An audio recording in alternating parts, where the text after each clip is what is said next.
These sounds fall into my mind. The Bomb, the Bucketheads. That's the song we're looking at today, and it's an absolute classic, just like many of these 90s house tunes are, and there's some we've already discussed, right? And that's where the idea from this video came from. I have to give a special shout out to a Mr. J. Gonzalez, right? The Gons, as I like to call him, commented on my Armin van Helden video requesting this song, and also shared a little story about buying the Armin CD and discovering beat making and all that. Love to hear it, right? Love to hear these stories. Share some comments below about this song, The Bomb.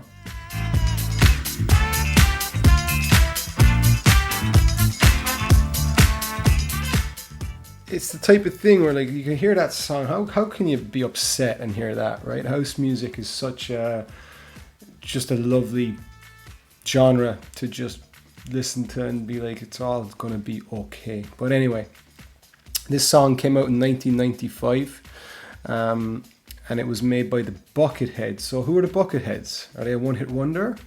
Not at all, right? The Bucketheads was actually an alias for a Mr.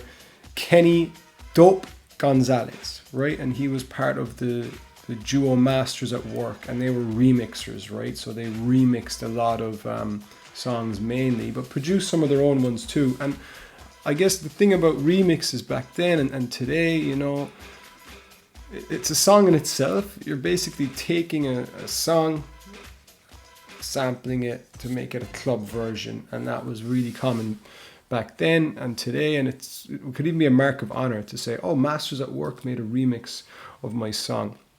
So that's who they were. Another side note, they also were part of a collective, or I guess they ran a collective called New Yorkin Soul, which have some really, really great songs. I won't go down that wormhole now because I want to get into this one. But yeah, I guess these guys were in New York, 80s and early 90s, when this whole house music was taking off the back of the death of disco. DJs like Larry Levan in New York, and of course in Chicago, right, were Frankie Knuckles, right? Remember that name? It's an important name. Just remember it. But they were like creating this club culture, and a lot of what they did was just looping parts of songs. And I'm pretty sure Larry Levan looped the sample we're going to look at today that also created the Bucketheads. So what is that sample, you ask? Well, it's an interesting one. It actually comes from the band Chicago. Do you know the band Chicago? Well, I bet you do, because they had loads of pop ballads such as this bad boy.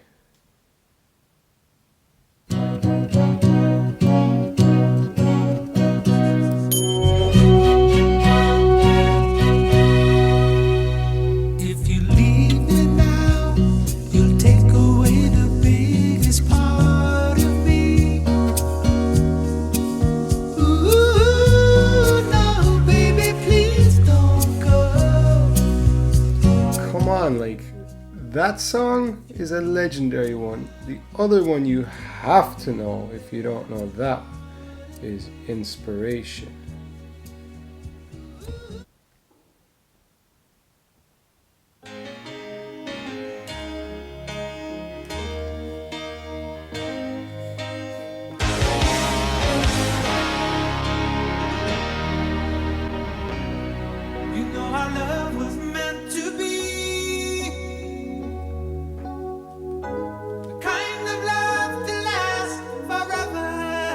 So these guys, Chicago, yeah, they're a huge band. They have loads of ballads like this, but before that they were rockers, right? They were actually a pretty big rock band. They toured, did a load of Bosch, partied, had some tragic incidences. Their lead guitarist had a very tragic accident, and they reinvented themselves a bit, and one of those reinventions was when disco was at its peak. So Chicago said, let's do some disco. And they recorded one of the albums, Chicago, maybe 9 or 10 or something. All their albums were called Chicago or whatever. That had street players, right? That's the sample we're looking at. But before I play that, I want to talk about, again, covers, because Chicago, we're covering Rufus, who originally sang Street Players. Rufus, if you don't know Rufus, come on. Do you know any of these people? It's okay if you don't, by the way. I'm not judging. I'm just saying there's great bands out there. There's so much to explore. Rufus were a funk band, bit of disco, bit of Shaka Khan, or Chaka Khan, whatever way you want to say it. And they originally did Street Player, again, as kind of a disco tune, funk. Theirs is a bit funkier. Let's listen to Rufus with Chaka Khan, with Street Player.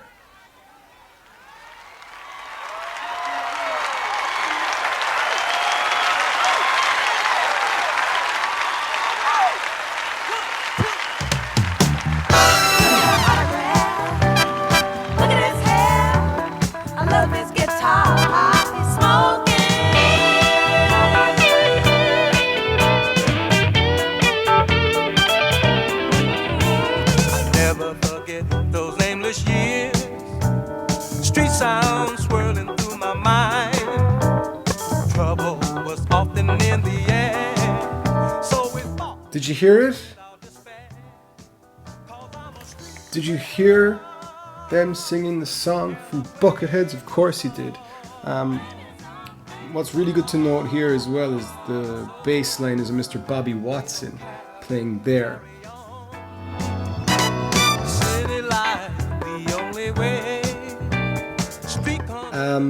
Bobby Watson played with Quincy Jones a lot. Quincy Jones recorded some albums with Chaka Khan, I believe, after this. With Rufus, I should say. Sorry. And you know what? It was a touchy topic when Chaka left to do her own thing. But yeah, what I'd like to do actually is what I thought of it there. Imagine if this was the case. I never forget those nameless years. Street sounds swirling through my mind. Imagine if Bucketheads, right, our buddy, had said, why don't I loop the original? Street sounds swirling through my mind. Street sounds swirling through my mind. Street sounds swirling through my mind. Street sounds. It wouldn't be the same, right? It's not the same because, to be fair, there's a bit more funk. There's a bit more, you know, dum dum dum dum dum dum dum dum dum dum dum dum. But anyway, he chose the Chicago version, and what's really important is the Chicago is a Mr. Peter Cetera, right? Etc. Sorry, I always think of that when I think of his name, but he was the bassist / singer in Chicago. He was one of these elusive bassist singers. Phil Lynnett's another one. Sting, right? They're rare, but they're great. It's a great skill to have, to slap away while singing, because usually, you know, the rhythm of guitar suits singing more. The bass doesn't suit. It's a good skill, all right? Leave him at it. But Peter Cetera did the Chicago version of Street Player, and he's an animal on the bass, right? Everyone knows it. And he's got a crazy voice too. Chicago Peter Cetera, no, Chicago Street Player.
It's a brilliant song, right? You can hear by that intro alone.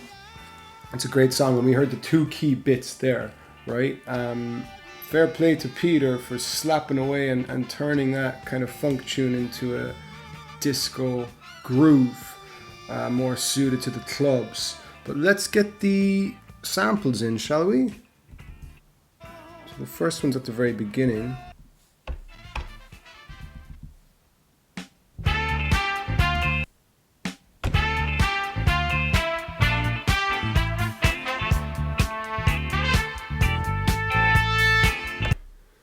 Just like that, right? Bucketheads, aka Kenny, came along and just went.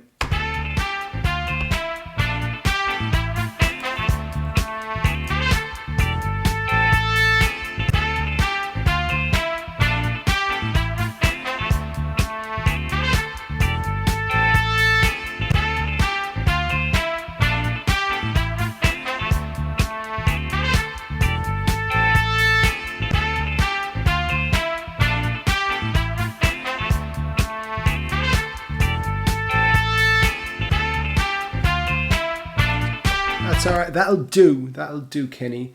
And then he took the singing.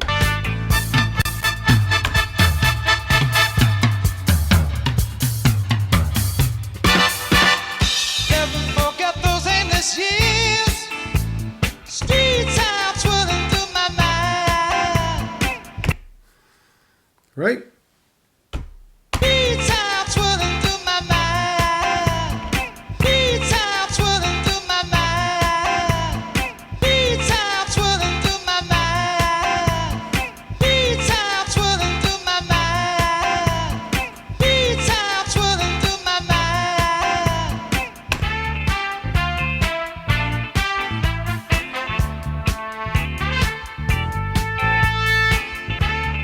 So there you go, right? There are the two bits he took to make this classic song, right? He took those amazing horns and he took the street sounds swirling through my mind.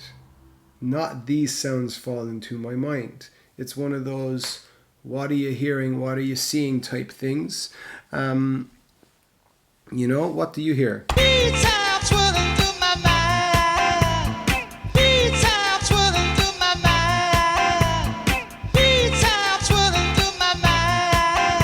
Could be anything, right?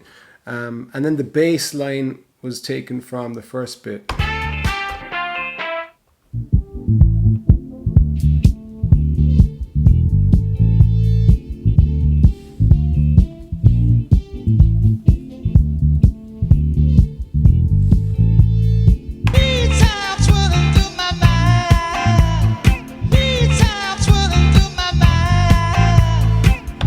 See what I mean? He used the bass from the first bit the whole time. But anyway, there's another bit that comes in at the end.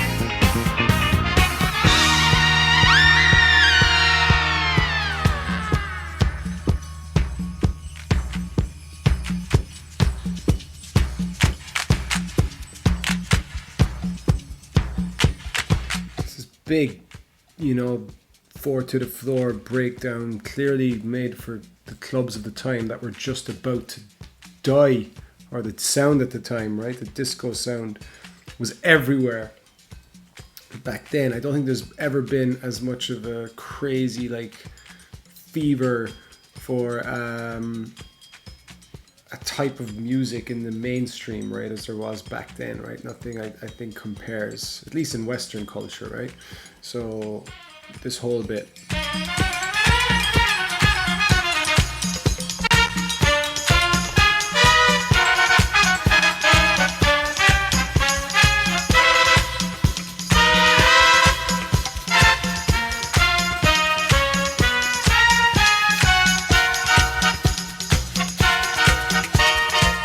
horns going 90, right?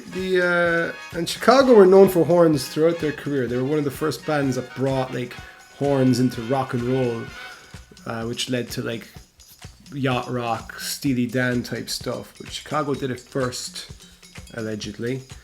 Let's go back and sample that bit.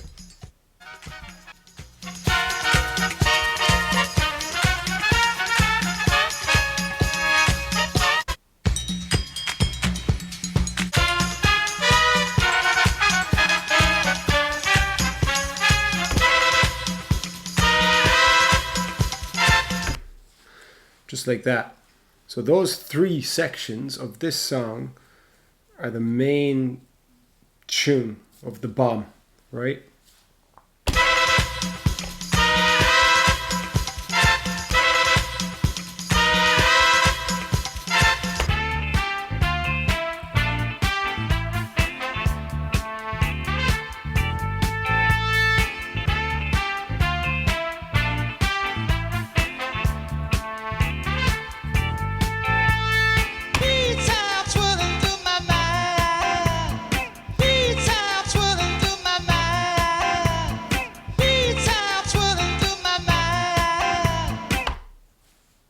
There you go.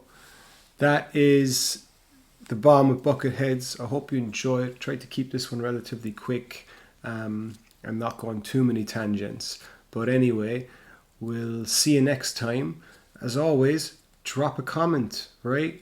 Drop a subscribe would be really helpful. And hope you enjoy, have fun, and enjoy your day.